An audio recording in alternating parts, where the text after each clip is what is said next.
Hearts open like flowers before ye. Ladies and gents, welcome to the Football Ramble. A big win for West Brom, and Cristiano could be on the move. It's Thursday, 19th of August. I'm Marcus Speller. I'm Andy Brassel. And I'm Jim Campbell.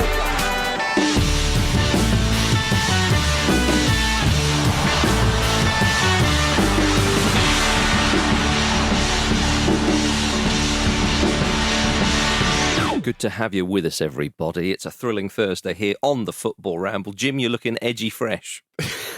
I feel edgy fresh. Yes. I've only just learned that that's a thing, but I'm feeling it. Andy, head on, son. Come on. It was silly fresh in my day. Really? Yeah, silly fresh. Ooh, silly fresh. Oh, right. There we are, you see, ladies and gentlemen. We had a bit more championship last night. Which is always quite nice, I think. And my goodness, it was the first clash between two relegated sides.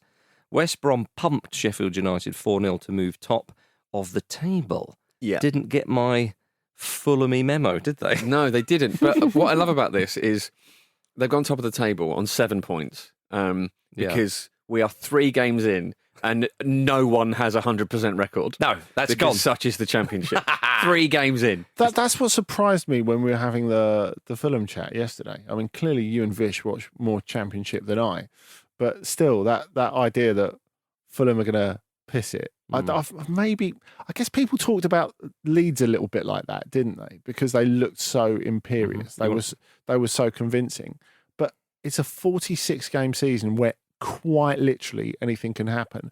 I always remember watching the championship when I lived in France, and they would put their most excitable commentators on it for a reason. And it clicks perfectly. I mean, Sky do a great job with the EFL, as the Quest on the highlights. But I just think if you like Haribo'd up some people and then put them on it, I think that would fit the brand a little better. Coffee and Haribo. Coffee and Haribo and Red Bull. Surely some sort of like Bassett's would be better for the championship. In nod to one of their former men. But I mean, Andy, so did they watch a little bit of championship in France, or is this kind of like you've got to seek it out? Because you're saying you're the most excitable commentators. Yeah, it's on in France a lot. Yeah, you'll be surprised how much, well, maybe you won't be surprised, listeners, how much the championship is watched abroad. It does very well internationally. Yeah. People love it. I think a huge part of it is 46 games. Yeah. 46. But I think my prediction was I think Fulham will get promoted, and I think that they're the favourites for me to win it. Yeah. But of course, it seemed quite emphatic. That was my question. If you remember, and like I said, you've seen more of them than me. Well, if you remember my actual words, I said, of course, it's the championship. There'll be twists and turns and oohs and ahs. But do you want to bet, bruv? Well, I'm putting all my money on Warnock. Well, but we'll get to that later. I wouldn't be too. Put it all on Neil.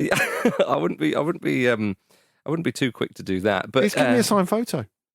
Yeah, you don't have to pay for it. Imagine if you did. Imagine if it came out that there was a £5 exchanging hands. There's change in that bag as well. Oh, man. Don't worry, I've got an eyes, that's all. I'll tell you what. He got People 2 don't really have cents. change nowadays. I'll tell you what, when he retires from football, which I don't think he ever will, he'd be very welcome to do the old bacon round in Edinburgh. I used to do it. He'd love that. Imagine Warnock selling you bacon. Could you think of anything more marvellous than that? No. But with West Brom, I mean, they did hammer Sheffield United. And we have to say that Darnell Furlong's long throws are quite as Ishmael put it himself, the manager, it's an unbelievable weapon. Yes. You have to use it. Well, they nearly scored a couple of times before that went in, didn't they? Yeah. But I particularly enjoyed the celebration for the first goal. Was it Jack Robinson own goal, where he inadvertently headed in one of those long furlong throws. And people went up to congratulate the West Brom player. I think it was Clark, and he was like, "Why are you cuddling me?" I didn't score it. I clearly didn't score it. You shouldn't need a replay to see that. It's always a funny one, isn't it? When there's an own goal and they run over to the player, and the player's like, "No, it's not me." But obviously, we're happy we scored. You see, that's the difference between a defender and a striker. If you're a striker, you celebrate it anyway, as if you scored it. Like, you want it to be real as a defender, right? They must be such a precious thing. If you don't score that many goals as a defender, you want it to be genuine. What? Because they're pragmatic personalities. Perhaps. Right. I mean, 3 of West Brom's goals were pretty just bundled in. And obviously, there's a skill to that, and they absolutely forced Sheffield United into a 4-0 defeat. But it was a really interesting game how Sheffield United actually had a lot more of the ball. West Brom they had 65, 66 possession. And yet West Brom seemed utterly dominant in it. Yes, I know. It's an odd one. And I wonder, I want to try and sort of appeal to the Sheffield United fans among us and say, and give a little bit of hope, because the possession stats show that Jukanovic's style of football is being implemented. Just need the important bit to follow now. Yeah. And obviously a 4-0 loss is quite damning. And you look at a lot of the goals. But as you say, that's not disrespectful to West Brom. You're not saying they only scored. They look great. They scored. And that's the main thing. They look great, and the Hawthorns was absolutely pumping as completely. well. Completely. They immediately look like they're going to be in the race to go up, as you would expect. Yeah, absolutely. In second place. But Furlong himself talked about having... his words were something like, we've got a new identity, or we've got a new start kind of thing, which is obviously, one does if you get relegated. But it felt like, all right, we're back here. We know what we're doing. Here we go. It's not a tail between the legs on, we've got to battle our way. They look up for the fight, and that is a very, very good win and very impressive win. But with Sheffield United, I just hope for their sakes, because, as I say, Jukanovic at Fulham, it was just glorious to watch. Yes, he had Mitrovic up front and one and a few others in there, and they did create a few chances. And McGoldrick was guilty of missing a chance. And I know he's not a particularly prolific striker, but he's got to be putting those away, though. I mean, we were saying this about him all season last year, and it's one of those weird ones, isn't it, where you get those players that score loads of goals in the Championship and they start missing what seem like obvious easy chances in the Premier League. I don't think David McGoldrick is one of those players. I think he's just a wayward finisher, isn't he? But they will get chances, and I just wonder if, as the season progresses, Jukanovic's style begins to be implemented more. We know I think so. It's early days is essentially what I'm saying. Also, it's super difficult to come out of a season where you've been beaten all the time. Yeah. And like win from the off. It's really difficult. I mean, it's particularly galling for Sheffield United. They had such a good season under Chris Wilder when they came up. Then obviously you have COVID shutting everything down. They've had this horrible season with no fans in. It must feel like waking up from a bad dream for a lot of Sheffield United fans. Like suddenly, the difference between how things were left at the beginning of the pandemic to now is the starkest probably of any club, really. So it's going to take a while for them to reaffirm their identity. But you're right, Marcus. The right manager is so important, and you feel that West Brom have got Valérien Ismaël at just the right time. Yeah, because he did such a good job at Barnsley, and he was unlucky not to arrive there as an Austrian champion. So, well, according to Alex Moat of West Brom, Ismaël is a big, scary lad. Yeah. Yes. Yeah. I mean, we that doesn't need to be reported to me. Do you know what I mean? I can draw that conclusion myself. He'd previously called it. He didn't say it last night about the manager. You wouldn't call a big, scary manager lad. No, no. What are you doing, you fool? From a distance. From a distance, Andy. Borough and QPR played an entertaining game. QPR came out 3-2 winners against Warnock's Middlesbrough. In the North East, this was played, of course. QPR down to 10 men as well. Neil Warnock was extremely angry with the officials, it's fair to say, at full time after Middlesbrough had two. I'd love to see a Neil Warnock mood heat map over a season. I don't know how you collect the data on that. Yeah. What about expected anger? Ex-fume. Yeah. Exactly.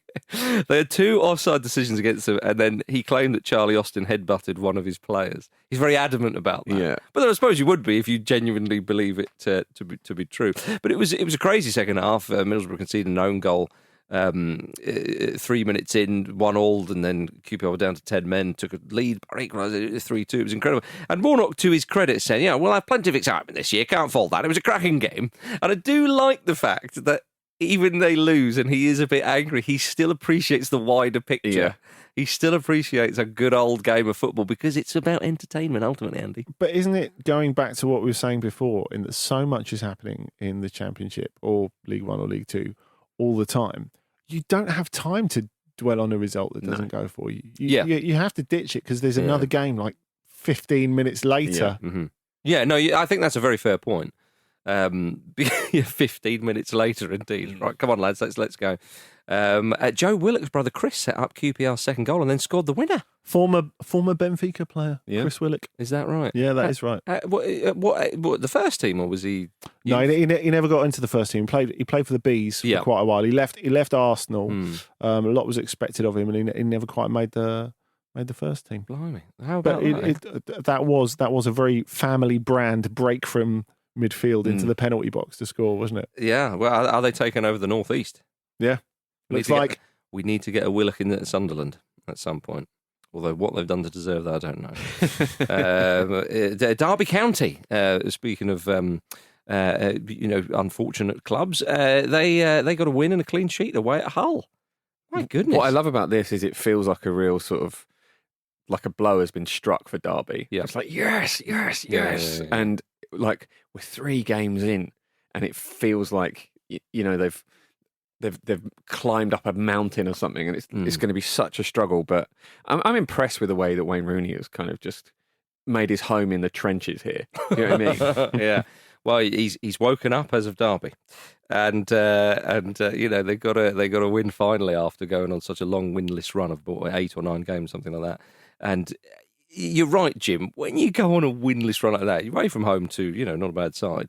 Clean sheet and all, and it was a lovely little squirmy winner. Yeah, that's what you need. That's what you need. But they had chances in the game, though. It's not like they. Oh, sure. Yeah, sorry. Yeah, I'm sort of underplaying this, but a win's a win's a win, as Brian Clough said, and it's a vital one, and it'll give them such a huge boost. They finished with a centre back trio of Curtis Davis, Phil Jagielka, and Richard Stearman.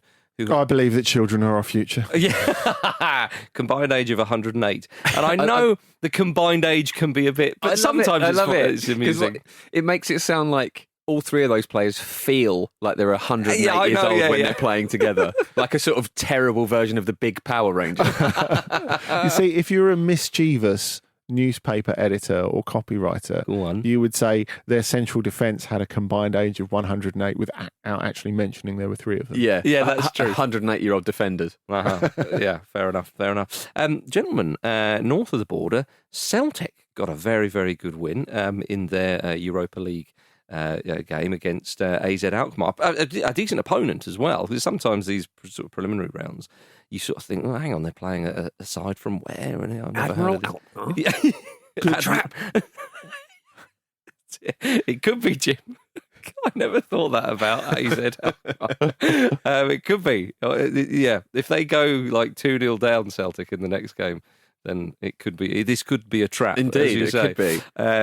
But it's a good win though, Andy, because AZ are not a bad side. It's a good time to catch them because they've lost a lot of players this summer. They lost their starting goalkeeper Bizot. He went to Brest, and then they've had a few go to France actually.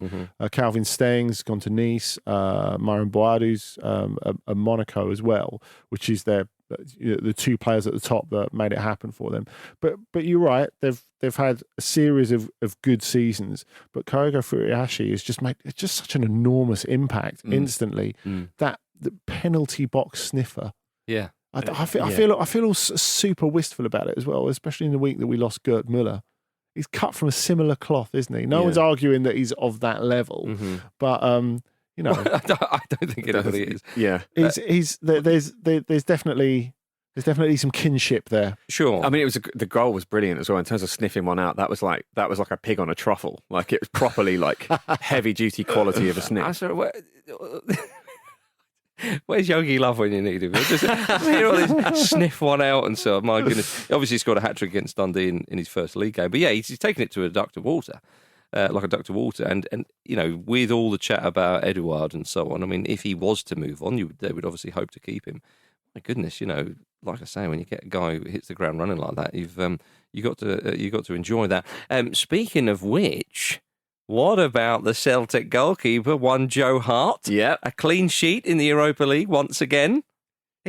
Jim, come on. Yeah, made a couple of big saves. A couple of big saves. Nice to see him in front of a packed stadium of that size and magnitude, Andy. Well, probably after last season, he went up there for transfer talks, and he's like, "If you can guarantee me Europa League football, I'm in."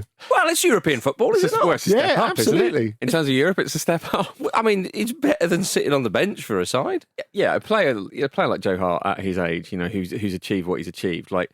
yes, some players, when they go into their twilight years, it's great to sort of take that second/third keeper at a big club job and like the perfect, lovely old job, as you always describe it. He's done that for long enough. He has done it. Rob for long Green enough. won the Europa League. Yeah, got a Europa League winners medal. But Joe Hart wants to play. We know what type of character he is, and I think this is a really good fit for him. I hope he does well there. And so far, he is doing well there, so it's good. Yeah. Elsewhere in Europe, did you see that young boys in Ferencváros pulled out a cracker at the Wankdorf Stadium, Andy? Did they? Yeah. David Wagner's young boys. I look forward to you updating us on the rest of Ferencváros' season, Marcus. Yeah. Well, they lost 3-2. It was fortunate they were 3-1 down. It was a very entertaining game. What a goal it was, that second one. Yeah, Vincent Sierro.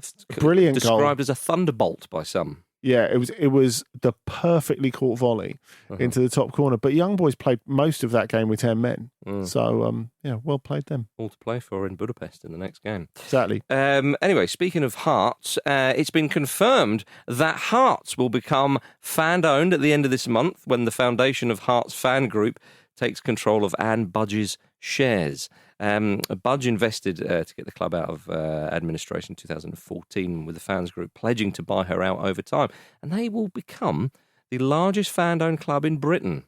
Once again, blazing a trail, Andy. What do you think of that? Well, largest fan-owned club not only fan-owned club in Britain. Largest, I said. Did I say only? Yeah, no, you didn't. But in terms of blazing a trail, yeah. Having okay, I see what you mean. Having been to AFC Wimbledon at the weekend, I think it's great. It's something that I'd like to see more of. I think it's really important that Hearts make a success of this, because people will always say, and even though, say, Wimbledon have come so far, people always say there's a ceiling to fan ownership. It would be nice if fans were to gradually prove otherwise. Yes. Because clearly already fans have proved that with a wide range of skills and everyone's got something to offer, that it's not some magic potion. You can find a way between you when you've got the best interests of the club at heart and lots of different people to call on. So look, I really hope it goes well for them and that it's a success story that people all over the world hear about. Yeah, Jim, you're not a capitalist swine. You must be pleased with this Hearts fan-owned thing. Yeah, I think it's a very, very nice story, especially given the circumstances of it. For them to have been lifted out of administration in this way and then actually have some involvement and ownership, because that's often the price it comes at, isn't it? Is your club is saved, but it's it becomes essentially a plaything for someone else. Hearts have had a sort of a relatively big takeover with Vladimir Romanov, of course, Lithuanian, I think, businessman who came over, a bit of money in the club and so on. And I know that's a much smaller scale, of course, than in the Premier League, but it does show you can go from one model to the other. And again, smaller, more relative, but it can be done. Work for Sven as well. Everything works for Sven. Apart from, well, anyway. Right, quick break.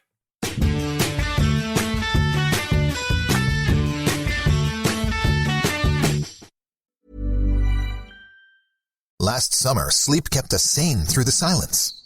This summer, you're going to need sleep to get over all of this. That's why it's the perfect time to upgrade to a Nectar mattress and get award-winning, precision-engineered sleep at incredible value.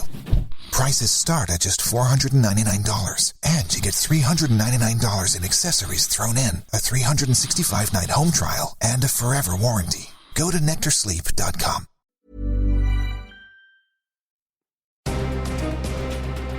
This week on Clash of the Titles, the podcast where two movies with something in common go head-to-head in a fight to the death, we welcome into the arena the brilliant host of the Girls on Film podcast, Anna Smith. Join us as we battle out Butch Cassidy and the Sundance Kid versus Thelma and Louise. The other scene that people were like, whoa, was when Butch, at the very start, when he's fighting Logan, kicks him in the balls, because your Western heroes up until that point had never fought dirty. It was just unheard of that someone would do that. And so people gasped in the theatre and then sort of burst out laughing because this was so new to them. That's what I do as well. Totally what I do. Yeah, 100%. So if we fought each other, we'd just be trying to kick each other in the balls for 10 minutes. Such an image. And in September, Chris, Vicky and I will be appearing at the London Podcast Festival for the first ever Clash of the Titles live show. Get your tickets now from kingsplace.co.uk. Clash of the Titles is a Stack production and part of the Acast Creator Network.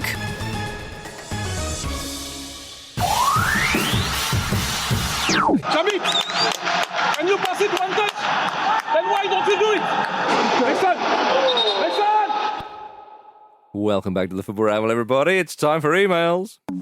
Show at footballramble.com. Show at Football Ramble. Send your email. Show at Football Ramble. More fun than you can handle. Show at footballramble.com. Show at footballramble.com. Show at Football Ramble. Send your email. Show at Football Ramble. More fun than you can handle. Show at footballramble.com. Yep. Show at footballramble.com indeed. Charlie has been in touch and he says, listening to Tuesday's episode and the chat about Thomas Tuchel being somewhat intense, I was out on my bike yesterday evening and a few miles from home I nipped through one of those mega expensive gated estates near Cobham and saw a man in a blue tracksuit and some Nike high tops pedalling along with his dog alongside. And yep, you guessed it, it was the man Tuchel himself. I said hi, asked for a picture, and just as I was about to pedal off, he started asking about my bike, had a quick chat about golf and seemed like he didn't have a care in the world. A genuinely lovely bloke. He might have spent all day being a turbo twat, but thought I'd offer this defence of him based on that brief encounter. That's lovely to hear, isn't it? I can't get enough of it. Probably It's how he draws you training in. his dog, though. It's how he draws you in. Go on, Andy. What happens when you get drawn in too much? Because I'm in danger of that. I don't know. I'm looking forward to Charlie's follow-up. Well, according to Admiral Alkmaar, it could be a trap. It could be a trap. Yeah, once again, my goodness. But you said that, didn't you, Jim, that he comes across as a man who always needs to be somewhere else. Yeah. But clearly... Apparently not. Well... So what a swift rebuttal we've had to that. Maybe this is the place where he wants to be, is just chatting to members of the public about stuff he enjoys. Maybe his dog rules the household. Could be. I mean, he never takes his dog to the game, does he? So that's a fair point. Or maybe he's just sort of thinking, yeah, fine, look, fine, we've won the Champions League, hurry up, I want to get back out on my bike. Love it if managers did that. Just had a dog in the dugout as well. Imagine Roy Keane with Triggs back in the Sunderland days. Would have been great. It would have been great. Warnock would have a big legion of them. Yeah. Attack! That's how you train the dog, isn't it? Like the ball flying around. No, stay. He would have them crowd round the referee.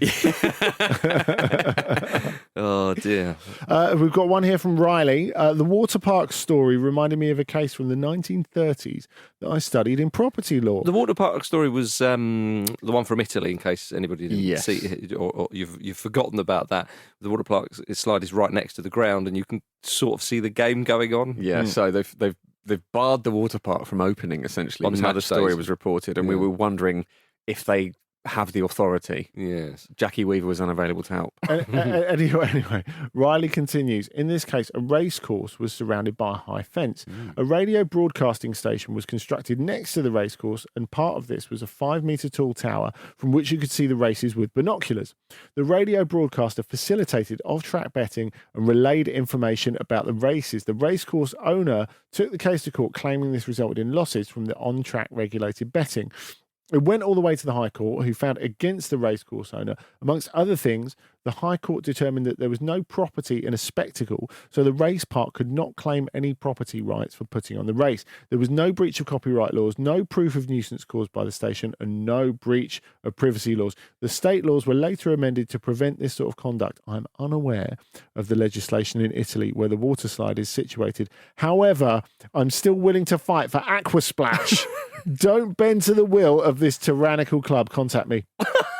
Yeah, so if you're a representative of Aquasplash in Italy, get in touch. We'll hook you up with Riley. 1-800-RILEY. That's it. This is great. Andy, you're in the process of building a big tower by AFC Wimbledon Stadium, and you've called it the Tower of Ryan Babel, I believe. And maybe, Riley's the man who could help protect this project. Or you could just buy a flat on the 3rd floor upwards. Probably more expensive. Yeah. Sadly. There we are. Show at footballramble.com to get in your legal ramblings. Appreciate that very much. So, gentlemen, let's move on to Arsenal, who have agreed to sign Martin Odegaard from Real Madrid in a deal worth €35 million. Expected to sign a 4-year deal. Jim Campbell. Seems like a good bit of business for It Arsenal. does seem like a good bit of business. A lot of people have been quite down on it because I think we saw a little bit of Odegaard, and obviously people want a new toy. And his spell was good without being spectacular. Mm-hmm. But I think I make the mistake, as so many of us do, of just looking at football Twitter and just like that ruining my week. But so many people are just talking about him being a very underwhelming player. But I think they're forgetting the Sociedad form, essentially, which is what Arsenal will be hoping for from this transfer. And if you would take into, when they loaned Odegaard before, the idea of getting him for 35 million seemed impossible. And I think it still represents a very, very good deal. So I've got some little Rafa Benitez facts here about his time at Sociedad, which I think is the context that this transfer needs to be taken in, because clearly this is what Arsenal want from him. What's really great about him is his creative passing. Now, he was involved in 24 goals in total in La Liga in that season. He played the most balls into the penalty area in the whole of La Liga with a 56% success rate, which seems low, but only Toni Kroos had higher, and he played a lot fewer passes. And he was second only to Messi for passes that go through a defence or find a teammate in a goal-scoring position, and he made 90 of those. Messi made 143 because he's an alien. Yeah, that's true. Is that going to come in handy at Arsenal, though? Is anyone going to be on the end of it? Well, it depends, isn't it? But this is the problem, though. A lot of Arsenal's players... His teammates are the problem. No, well, potentially. But actually, genuinely, the lack of a player being able to do that sort of thing has been the problem. Now, obviously, Emil Smith-Rowe made a huge difference when he came in, because he is the sort of player that makes those sort of passes. He can't do everything. Yes. Having the pair of them in there, and especially as Smith-Rowe sometimes plays very effectively out wide as well. Arsenal badly need a player who can do that. Exactly, slip in a Saka or a Pepe. They badly need a player that can link that midfield and that forward line, and they've been lacking it. So if he can, hit that potential, I'm excited by that. He didn't quite hit those heights clearly at Arsenal when he was there on that loan period, but he was playing through an injury for a lot of it. So but he did all right, and a loan move. I thought he was good. Yeah, and a loan move can be a funny old thing. But I think you've got to look at players settling into the Premier League. There are better players than him who've had worse starts to Premier League life. And some of them went on to be Arsenal legends, like Robert Pires and Dennis Bergkamp. So Thierry Henry. Yeah. What did he score? 1 in the first 11? Something like that? So he is going to be that good for Arsenal. Also, We've just mentioned those three. We got a lot of those players just waiting to explode. The whole squad of them. This could be the year. Going back to what Jim was saying, I think you can build a case for, in that last year at Real Sociedad in 1920, up until the pandemic break, you could say he was the best player in the league who didn't play for Barcelona or Real Madrid. He was that good. Yeah, and that's Andy Brassel saying that. Yeah, Twitter. So up yours, Twitter. I think it's just pleasing that you remember when he was 16 when he signed for Real Madrid. I think was he 15? I think that might have been why it was such a big deal. I mean, that he's recovered from something like that. Absolutely, I think shows that he's got balls of steel. I completely agree. And he seemed a real leader on the pitch. And it is a sort of a cautionary tale for any sort of teenagers out there who are about to be signed by Real Madrid. But it's true, there were real fears that he would disappear and end up being a sort of a 27-year-old lad who finishes playing football because he's completely disillusioned with it all and so on, to get a big move to a big Premier League club, and they are still a big Premier League club. They'll always be a big Premier League club. In Arsenal, I think it's great. I really do, and I'm very much looking forward to seeing him. I nearly said next season, this season. And who you got to thank? Carlo Ancelotti. Yeah, big Carlo again. Not interested in anyone under 30. Once again, we thank you, Carlo. Of course, Arsenal on the verge of signing Aaron Ramsdale. Yeah, this one's a bit different. Sheffield United could have done with him in goal last night. Yes. That's the thing. I thought Arsenal were being rinsed here, but then I saw a bit of that game and changed my mind. Oh, have a bit of respect, Andy. You're a shocker. But it's a lot of money for a goalkeeper who may not be the first choice. I mean, maybe there's a view to make him first choice, but Arteta's kind of saying, well, we want a bit of competition in goal. It's never a bad idea to have two decent players for every position, but do you know what I mean? Like, so, it's a funny one. There's one or two people on Twitter just saying, I don't understand you, Arsenal. Yeah, it was 24 million with 6 million in add-ons, isn't it? The thing with Leno is, I mean, he doesn't. You sense he's very open to a move. One hasn't come along yet, but I don't think he's going to sign a new contract. So Ramsdale comes in to put pressure on him. I don't know if he seems like the player who is going to come in and challenge so much. obviously he's been relegated a few times. Maybe a bit harsh to beat him with that stick. The age profile goes down of the team, but is that so important with a goalkeeper? I'd argue maybe, not so much on that scale. I think the theory is that Arteta wants to bring in players that he can mould and make his own. And I think if your goalkeeper isn't that fussed about being there, that's something you probably want to address. And Leno's distribution isn't amazing. I've seen that Ramsdale's quite well rated for that. I can't say that's an observation I've made myself, but that's certainly what I've seen other people say. So yeah, it's one I'm a little confused by. But you just got to see how he does. I mean, clearly, really, really wants him. I think the concern that people have is that Arsenal are being, I guess, what the Chicago Bulls are in the NBA at the moment. They're paying a lot to not improve that much. But I agree with you. I think the age profile is important because if you think there's a margin for improvement, then that's, they're in a rebuild phase, aren't it's a bit of a boot camp season almost. I wouldn't be surprised if we miss out on Europe again. That's where they are. And the fact is, like, people saying, it's a lot of money. Well, yeah, it's the Premier League. And the Premier League clubs are the only ones who can't plead poverty during a pandemic. You've got to pay to tread water, essentially. And you do. Yeah. Ray Parlour said this week that the best transfer Arsenal have done in the last few seasons is swapping Carlsberg for Camden Hells in the stadium. Love it. I love it. Ray always gives perspective. Yeah, he's fantastic. Can I just say, I think that man, if he'd have played more for England, I think he'd be considered more a national treasure. Oh, he's brilliant. He is a national treasure. Yeah. How do you reply to that? Yeah, I know what you mean. Can we put him forward? Do you think... Get a blue plaque on him or something? But can there be... If you want to be a national treasure, can you have a cult following as well, or do you think the two can? Does the cult following have to grow to a certain size? Yeah, maybe. Then is it a cult following anymore? That's the trouble. Let us know. Show@footballramble.com. How do we officially make Ray Parlour a national treasure? What are the steps? Absolutely love it. You can imagine him if he got an OBE or something. Oh, cheers, Lizzie. Apparently, I heard a story that when he met up with the England squads. Because Ray Parr's a very funny man, basically constantly joking. Like, having been in his presence a few times, and I'm very lucky to say that, he is delightfully and naturally hilarious. Yeah. Well, apparently, Robbie Fowler and Steve McManaman sort of filled that role in the squad, and they didn't like it. Is that right? Yeah. I mean, it's a rumour I heard. I can't remember. It's via about 10 different people, so I don't know how true it is, but... remember hearing it. How about that? Right, talking of rumours, Jim, Cristiano Ronaldo. Yes. He's ended the rumours about his return to Real Madrid with an incredibly long statement on his Instagram calling the frivolous reports disrespectful to him as a man and a player. Is the situation that bad at Real Madrid? Yeah. I think you're linking me to that crap. I've never seen a transfer rumour about himself before. Because they happen every week. Is that enough? I mean, is that not disrespectful to Carlo Ancelotti, Andy? Some would say it's disrespectful to BBC Sports gossip column that he's only just discovered it at 36 years old.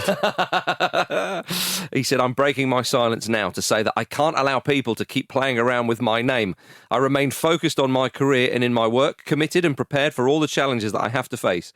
Everything else is just talk. And the remarkable thing... And then a thing, smiley, winky emoji. Well, that's the remarkable thing in this whole statement about it's disrespectful to talk about his future.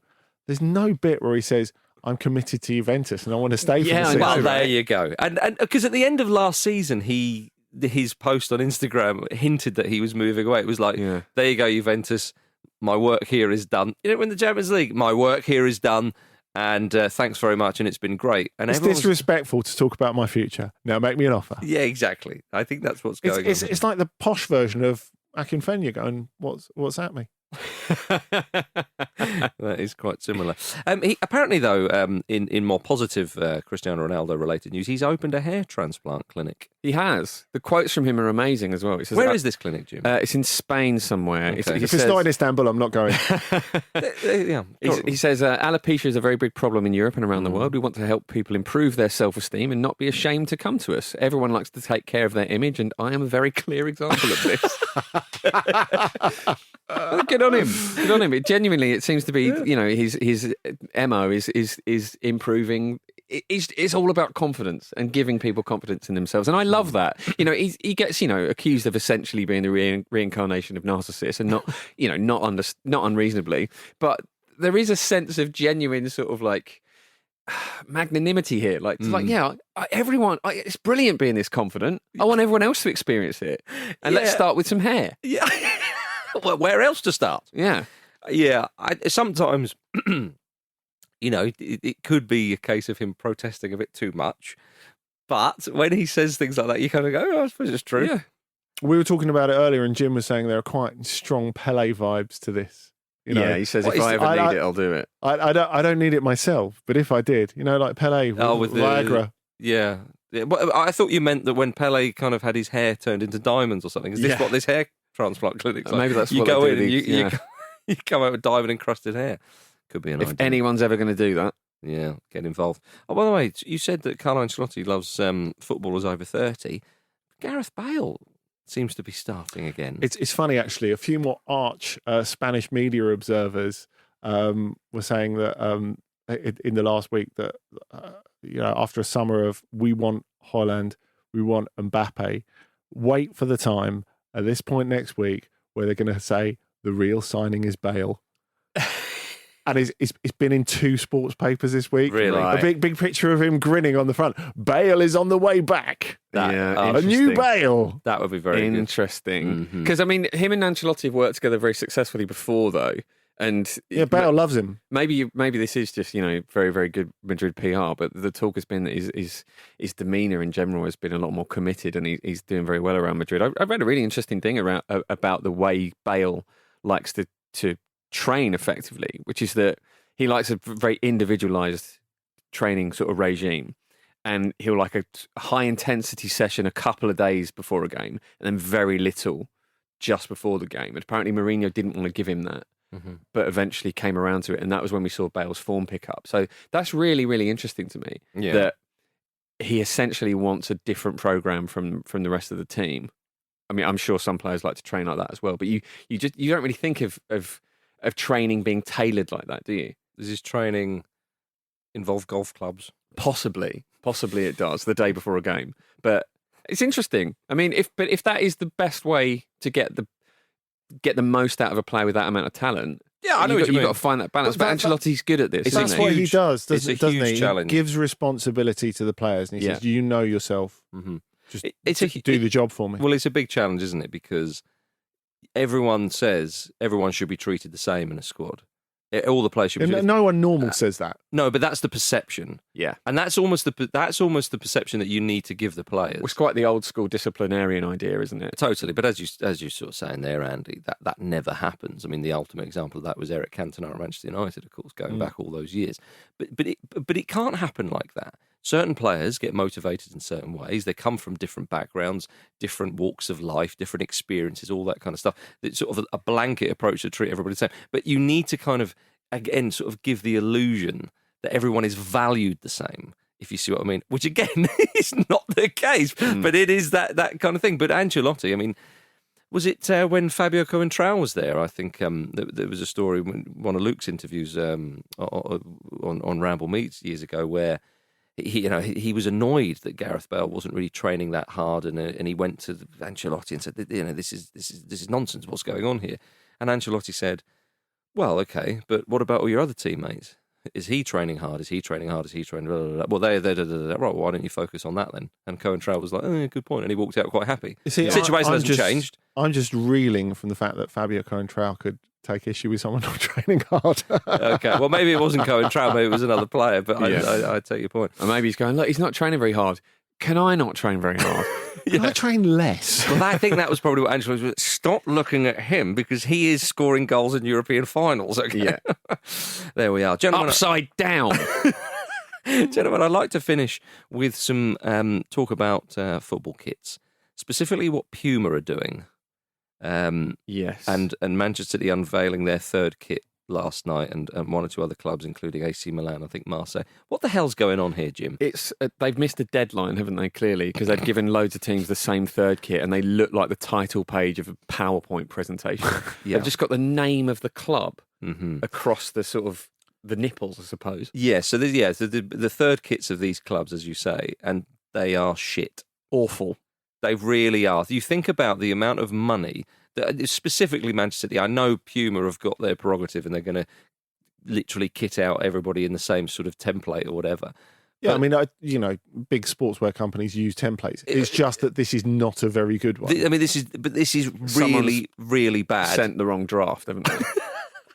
And it's £70. It gave me a childhood flashback. It's sort of thing where your mum goes to the market, yes, brings it back for you, and you're like, look, I can't wear this to school. I remember from Dagenham Market getting T-shirts of Ian Wright and of Paul Merson, and I loved them. They were great. Like everyone local had a thing like that. It was like wearing a band T-shirt of a player. Sure, yeah. And it looks like that. When I saw the pictures of Jack Grealish wearing the Man City one, I assumed it was like not even a training top, like on holiday in Valaraki. Or more like they're flat out on his back, something to sleep in. But more like it's just they're trying to do sort of like a kit that's not a kit that you also sell, trying to normalise the idea of wearing like club merchandise like that's a kit but not a kit. It didn't even enter my mind that they might actually play in it. They can't be allowed to win the league in that. Every other club in the Premier League has got to just rally around. They need to be relegated for that. Everyone needs to up their game so much that Man City. Apologies to Man United there for dragging them into this. Yeah. Man City can't be allowed to get a single point. You shouldn't have to tweet back to people going, the badge is on there. you just have to look a bit harder. Exactly, Andy. Exactly. Right. It's not finished, is it? Right. It's not finished. Oh dear. If you're enjoying what we're doing here at the Football Ramble, remember you can get even more from us over on our Patreon as well as ad-free rambles. Head over to patreon.com/Football Ramble for more info. On tomorrow's show, I'm back with Luke and Vish. How about that? Before we go into Miami, another victory. Yep. Get on. It's another cup. Get on board the steam trophy train. cabinet is bulging. Oh, it's absolutely magnificent. Well done, Fizzer. Right. Thank you very much, everybody, for listening to today's ramble. Thank you, Jim Campbell. You're welcome. Thank you, Andy Brassel. Thank you. Thank you, listeners. Thank you, Fizzer. See you tomorrow.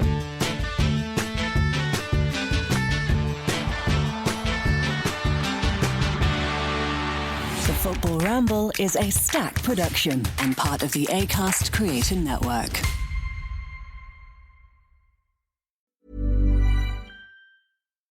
Acast recommends more podcasts, more episodes, more great shows. Keep listening to hear a new show we recommend. In a home in the suburbs, a boy dreamed of saving all the poor children of the world.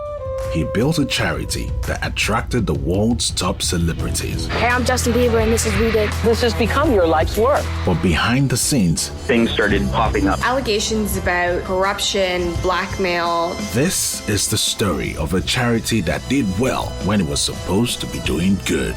The White Saviors, a Canadaland original podcast. Acast recommends.